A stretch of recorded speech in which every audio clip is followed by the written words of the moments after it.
পরের বিশ্বকাপে নেইমার কি ব্রাজিল দলে থাকবেন? এই প্রশ্নটা নিয়ে কিন্তু ফুটবল দুনিয়ায় বেশ জোরে সোরে আলোচনা চলছে। তবে এই বিতর্কের মধ্যেই ব্রাজিলেরই আরেক কিংবদন্তি আদ্রিয়ানো এমন একটা কথা বলেছেন যা পুরো আলোচনাটাকেই অন্যদিকে ঘুরিয়ে দিয়েছে।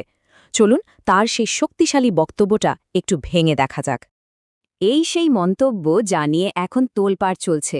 ব্রাজিলের দি এম্পেরার নামে পরিচিত আদ্রিয়ানো কিন্তু একেবারে সরাসরি নেইমারের পক্ষে কথা বলেছেন। তার কথায় শুধু আবেগ না, ধারালো যুক্তিও আছে, আর সমালোচকদের জন্য একটা কড়া বার্তাও আছে বটে।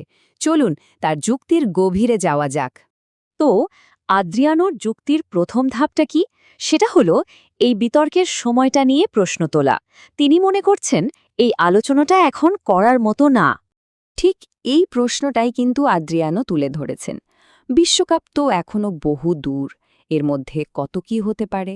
খেলোয়াড়দের ফর্ম বদলাতে পারে, ইনজুরি হতে পারে। তাহলে এত আগে থেকেই কেন নেইমারকে নিয়ে এত জল্পনা কল্পনা?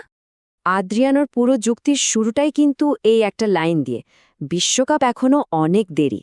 মানে তার বার্তাটা একদম পরিষ্কার, যারা এখনই নেইমারকে দল থেকে বের করে দিতে চাইছে তারা আসলে অনেক বেশি তাড়াহুড়ো করে ফেলছে। কারণ ফুটবলের সময় কিন্তু সব কিছু বদলে দিতে পারে। আচ্ছা, সময়ের ব্যাপারটা তো গেল। এরপর আদ্রিয়ানো তার যুক্তির দ্বিতীয় ধাপে চলে যান। আর এবার তিনি আলোচনায় আনেন নেইমারের স্ট্যাটাস, মানে ব্রাজিলের ফুটবল ইতিহাসে তার জায়গাটা কোথায়। দেখুন, ব্রাজিলের মতো একটা দেশে লেজেন্ড শব্দটার ওজন কিন্তু অনেক বেশি। এটা শুধু একটা ট্যাগ না। পেলে, রোনালদো, রোনালদিনিও, এদের পাশে যার নাম আসে তার যোগ্যতা নিয়ে প্রশ্ন তোলার আগে দুবার ভাবতে হয়। আদ্রিয়ানো ঠিক এই জায়গাটাতেই সবাইকে মনে করিয়ে দিতে চেয়েছেন।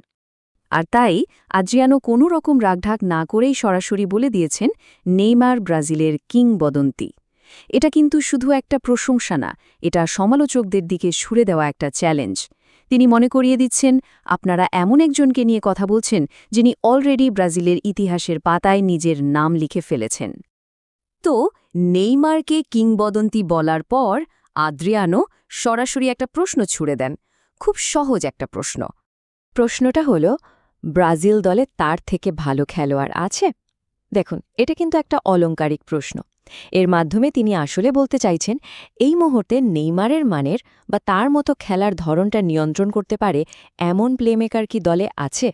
হ্যাঁ, ভিনিসিয়াস জুনিয়র বা রদিগোর মতো দারুণ সব তরুণ প্রতিভা আছে, অবশ্যই আছে। কিন্তু তারা হলো দুর্দান্ত উইঙ্গার, খেলার গতি তৈরি করে, গোল করে।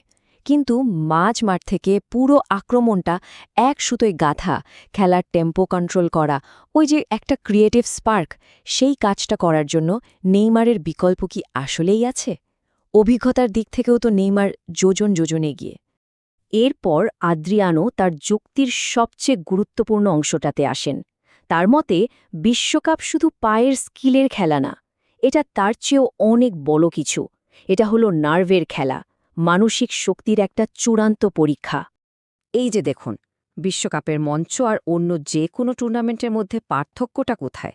একদিকে আছে সারা বিশ্বের চাপ, যেখানে একটা ভুল করলে সব শেষ। আর অন্যদিকে আছে এমন টুর্নামেন্ট যেখানে ভুলের সুযোগ কিছুটা হলেও পাওয়া যায়। বিশ্বকাপটা আসলে অভিজ্ঞদের জন্য, নতুনদের পরীক্ষা নিরীক্ষার জায়গা এটা নয়। আদ্রিয়ানোর মতে বিশ্বকাপে জিততে হলে দুটো জিনিস লাগবেই লাগবে, এক অভিজ্ঞতা, আর দুই হিমালয় সমান চাপ সামলানোর ক্ষমতা। আর এই দুটোই নেইমারের মধ্যে ১৬ আনা আছে, যা সে বারবার প্রমাণ করেছে। নতুনদের মেধা থাকতে পারে, কিন্তু এই অংশম চাপ সামলানোর অভিজ্ঞতা, সেটা তো আর রাতারাতি আসে না। সোজা কথায় অভিজ্ঞতা ও চাপের খেলা। আদ্রিয়ানোর যুক্তির সারমর্ম এটাই।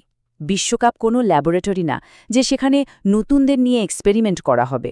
এটা একটা যুদ্ধক্ষেত্র, যেখানে অভিজ্ঞ জেনারেলদেরই দরকার হয়, আর নেইমার হলেন সেই জেনারেল। তাহলে চলুন পুরো ব্যাপারটা একবার গুছিয়ে নেওয়া যাক। আদ্রিয়ানো প্রথমে বললেন, এই আলোচনার সময়ই এখনও আসেনি। এরপর তিনি নেইমারের লেজেন্ড স্ট্যাটাসের কথা মনে করিয়ে দিলেন। তারপর চ্যালেঞ্জ ছুড়ে দিলেন যে তার চেয়ে ভালো বিকল্প কে আছে। আর সবশেষে তিনি উপসংহার টানলেন যে বিশ্বকাপের মতো বড় মঞ্চে নেইমারের অভিজ্ঞতাটা লাগবেই। আর শেষে ওই এক কথা, যেখানে নেইমারকে অবশ্যই লাগবে। দেখুন, এখানে কোনো যদি, কিন্তু বা হয়তো নেই। আদ্রিয়ানোর মতে বিশ্বকাপে ব্রাজিলের জন্য নেইমারকে অবশ্যই লাগবে। একদম সোজা সাপটা, আত্মবিশ্বাসী একটা কথা।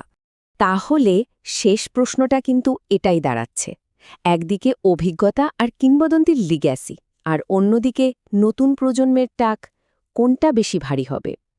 আদ্রিয়ানো তো তার রায় দিয়েই দিয়েছেন,